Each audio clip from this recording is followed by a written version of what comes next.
ہر مکتب فکر کا عالم بننے سے پہلے جس کی کتاب پڑھتا ہے اس کا نام مفتی عبدالقوی ہے۔ اس طرح ڈاکٹر ذاکر نائک صاحب ابھی چند دن ہی ہوئے ہیں پاکستان آئے ہیں، تو انہوں نے اسلام کو جو ریپرزینٹ کیا ہے۔ ڈاکٹر ذاکر نائک کو کس آدمی نے کہا ہے کہ جناب وہ ہر مسئلے کے اندر اپنی رائے دے؟ النظر الی المخطوبہ کیا ہے یہ میرے خیال میں ڈاکٹر ذاکر نائک صاحب کو نہیں پتا۔ ان کا جو موضوع ہے وہ ہے تقابل ادیان کا۔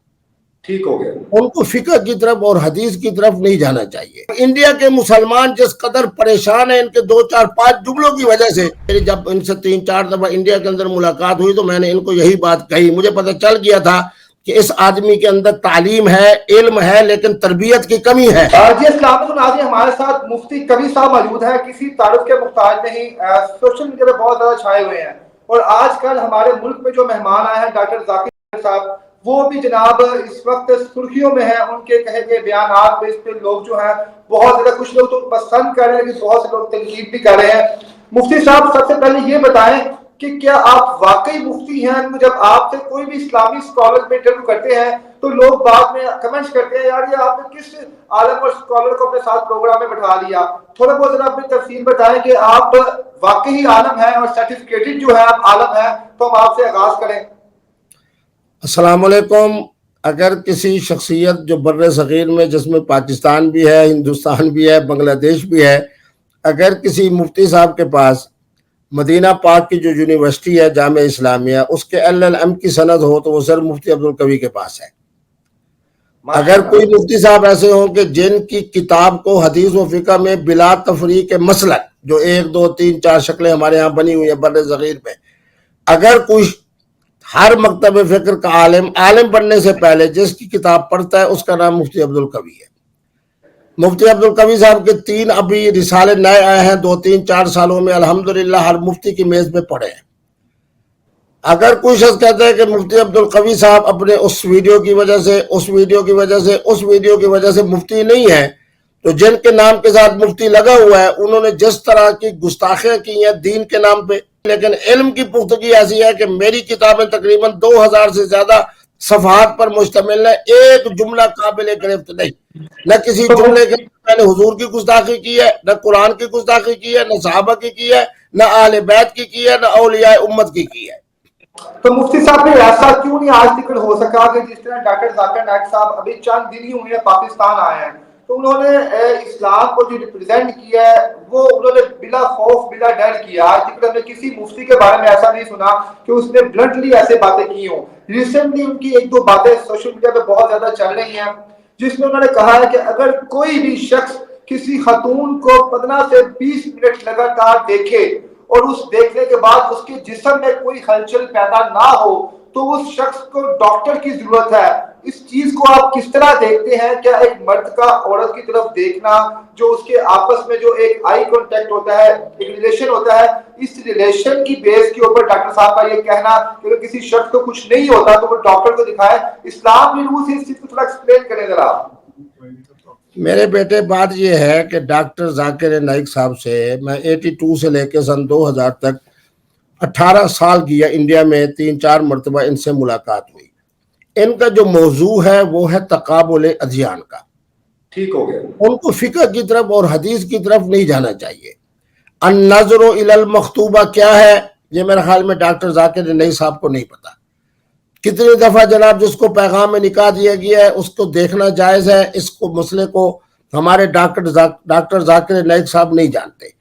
ان سے تو پوچھا جائے کہ ہندو مت کیا ہے، بدھ مت کیا ہے، کرسچن کمیونٹی کیا ہے، یہودیت کیا ہے، ان کی کتابیں کیا کہتی ہیں، اسلام ایک آفاقی دین ہے، اسلام کی حقیقت، اسلام کی حقانیت، اسلام کی صداقت، یہ ان کے موضوع ہے۔ جو ان کے جو استاد تھے محترم احمد دیدار صاحب، میں نے ان کے ساتھ یورپ میں کئی مرتبہ تقاریر کی، پتہ چلتا تھا کہ یہ آدمی تقابل ادیان کے حوالے سے ایک بہترین آدمی ہے۔ اور جب ان سے کوئی فقہ کی بات پوچھی جاتی تھی یا حدیث کی تو وہ کہتے تھے اہل فتویٰ علماء سے پوچھیں، میرا موضوع تقابل ادیان کا ہے۔ ڈاکٹر ذاکر نائک کو کس آدمی نے کہا ہے کہ جناب وہ ہر مسئلے کے اندر اپنی رائے دے؟ سیدنا امام مالک امیر المومنین فی الحدیث 40 مسائل میں کہا کہ لا ادری، میں نہیں جانتا۔ تو ڈاکٹر ذاکر اگر نائک کہہ دیں کہ اس مسئلہ کا تعلق علم سے ہے، اس مسئلے کا تعلق فتوے سے ہے، اس مسئلے کا تعلق فقہ سے ہے، یہ میرا موضوع نہیں ہے، میرا موضوع تقابل ادیان سے ہے۔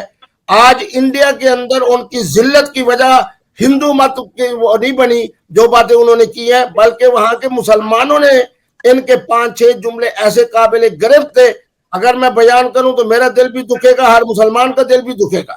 میں وہ تو اچھا جب آئے مفتی صاحب جی جی جب وہ آئے ہیں تشریف لا رہے تھے پاکستان، تو میں نے کہا ان کا ناکام ترین جلسہ ہوگا کراچی میں، کیونکہ کراچی میں رہنے والے جو ہمارے مختلف مسالک کے لوگ ہیں جو اکثریت میں ہیں، ان کے نزدیک ان جملوں کی وجہ سے ان کی تقریر کو نہ سنا جائے، بلکہ وہ تو یہ کہہ رہے ہیں کہ یہ اسلام سے خارج ہو چکے، لیکن میں وہاں تک نہیں جاتا۔ مفتی عبدالقوی کو بتایا جائے کہ کون سا جملہ ایسا ہے جو قابل گرفت ہے؟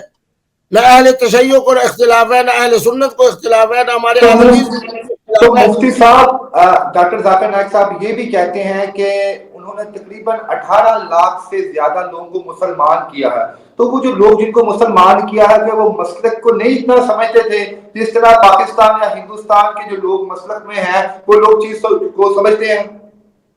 میرے بیٹے بات یہ ہے کہ ڈاکٹر ذاکر نائک صاحب نے 18 لاکھ لوگوں کو مسلمان کیا، یہ ان کا موضوع ہے۔ انہوں نے بتایا کہ جناب فلاں کتاب جو ہندو حضرات کی ہے وہ کیا کہتی ہے، ہماری کرسچن کمیونٹی کی جو انجیل مقدس بائبل ہے وہ کیا کہتی ہے، اور اس کے مقابلے میں اللہ کا قرآن کیا کہتا ہے۔ یہ ان کا موضوع ہے، اس پر 18 لاکھ لوگ ہوئے۔ میں کہتا ہوں اللہ کرے 36 لاکھ لوگ مسلمان ہوں، ان کے زندہ رہنے تک اللہ ان کو مزید ترقی دے۔ لیکن ان کو کیا ضرورت پڑی ہے کہ طلاق کے مسائل، نکاح کے مسائل، محرم کو دیکھنے کے مسائل، ان مسائل کے اندر مداخلت کریں گے۔ جب مداخلت کریں گے تو پھر اسی طرح جناب پریشان ہوں گے، خود بھی پریشان ہوں گے۔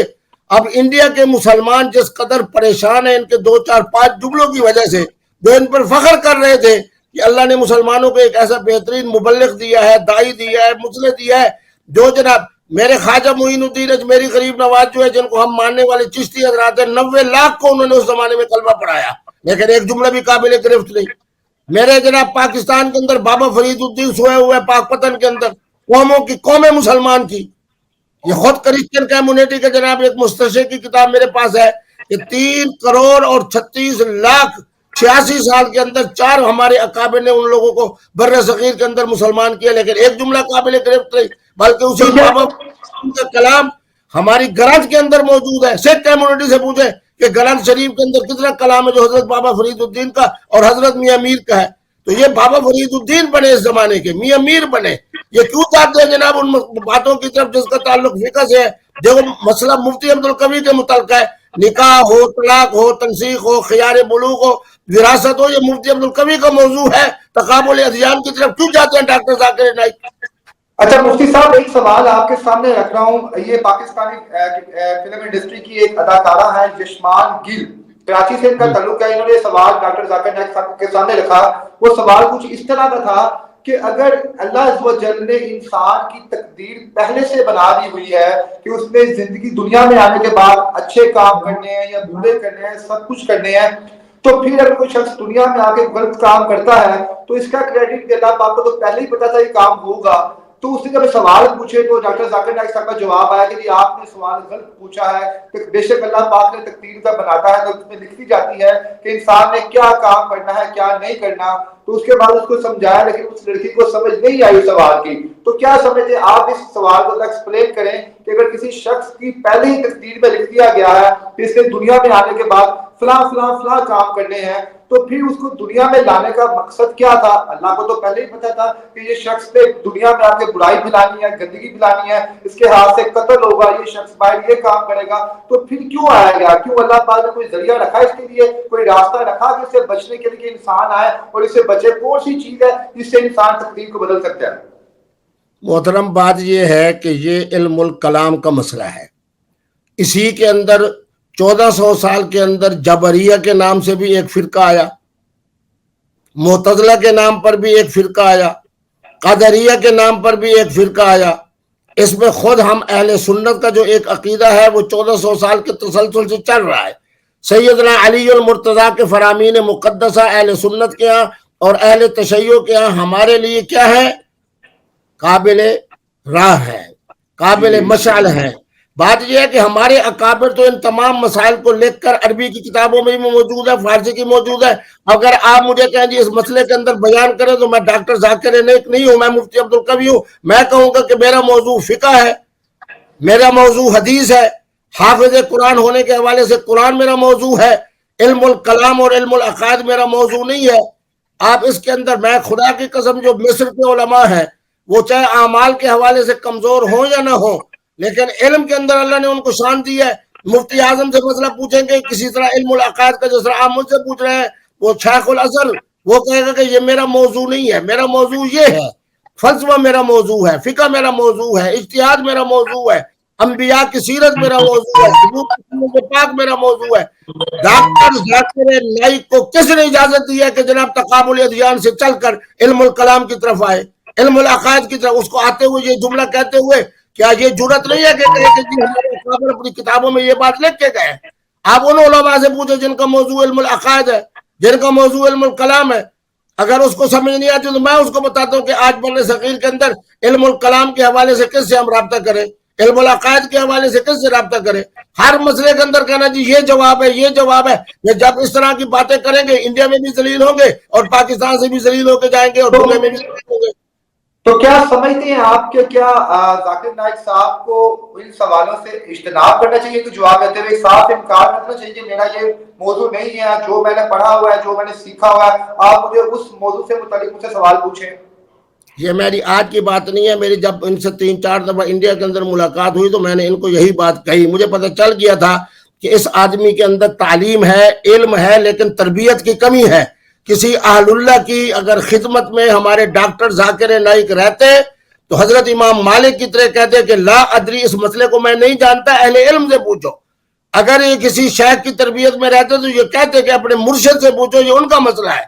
حضرت امام اعظم ابو حنیفہ رحمہ اللہ سے مسئلہ پوچھا کہ آپ نے فرمایا میں کل بتاؤں گا۔ مانا کیا تھا کہ مطالعہ کر کے پھر بتاؤں گا۔ چونکہ ڈاکٹر ذاکر نائک ایک علمی شخصیت ہے لیکن تربیت سے محروم ہے۔ میرے نبی رحمت دنیا میں آئے تو آپ نے کیا فرمایا؟ اذ بعث فیہم رسولا کیا یتلو علیہم آیاتہ ویزکیہم، کہ حضرات صحابہ کی میں محمد تزکیہ کر رہا ہوں۔ تزکیہ ہوتا ہے، علم آتا ہے، اس کے اندر سونا ہے۔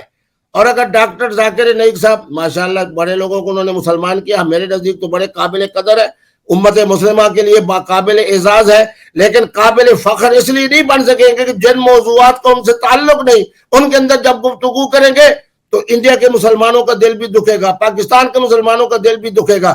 جن لوگوں نے یا جس ادارے نے، اس میں وزیر اعظم پاکستان ہو سکتا ہے، اگر اس نے ان کو دعوت دی ہے تو میں یہ سمجھتا ہوں کہ یہ انتہائی احمقانہ فیصلہ ہے۔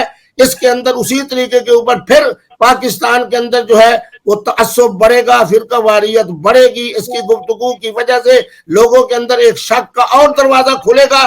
ان کے آنے کا کوئی فائدہ نہیں ہے سوائے اس بات کے کہ پتہ نہیں ہم کیا بر صغیر کے اندر جناب پیغام دے رہے ہیں، انڈیا کو بھی اور پاکستان کو بھی اور امت مسلمہ کو بھی۔